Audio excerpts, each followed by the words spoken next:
Glycolysis. Glycolysis means breakdown of sugar.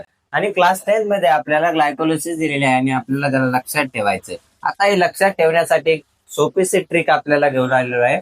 त्यामध्ये काय होतं, ग्लुकोज असतो, ग्लुकोजचं कन्व्हर्जन होतं ग्लुकोज 6 फॉस्फेट मध्ये. या ठिकाणी एक फॉस्फेट मॉलिक्युलचा उपयोग होतो आणि या ठिकाणी एटीपी वापरला जातो.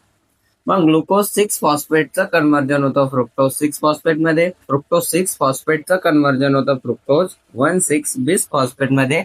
आणि हा जो फ्रुक्टोज 1,6 बिस फॉस्फेट आहे हा तुटतो डायहायड्रॉक्सी ऍसिटोन फॉस्फेट आणि फॉस्फोग्लिसराल्डिहाइड यामध्ये तुटतो. आणि फॉस्फोग्लिसराल्डिहाइडचे कन्व्हर्जन पायरुव्हिक ऍसिड मध्ये होते.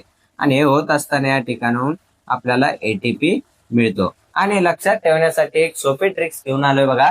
ग्लुकोजला करणार आहे आपण गुलू. ग्लुकोजला करायचंय गुलू. हा दुसरा पण ग्लुकोज आहे, याला पण करायचं गुलू.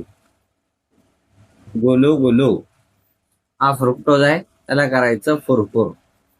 गुलू फुरफुर. गुलू पासून ग्लुकोज, ह्या गुलू पासून ग्लुकोज 6 फॉस्फेट, फोर पासून फ्रुक्टोज 6 फॉस्फेट आणि या फोर पासून फ्रुक्टोज 1,6 फॉस्फेट. गुलू फुरफुर. आणि याला करायचं ढापण्या. गुलू फुरफुर ढापण्या. आणि पीजीएल याला करणार आपण पागल.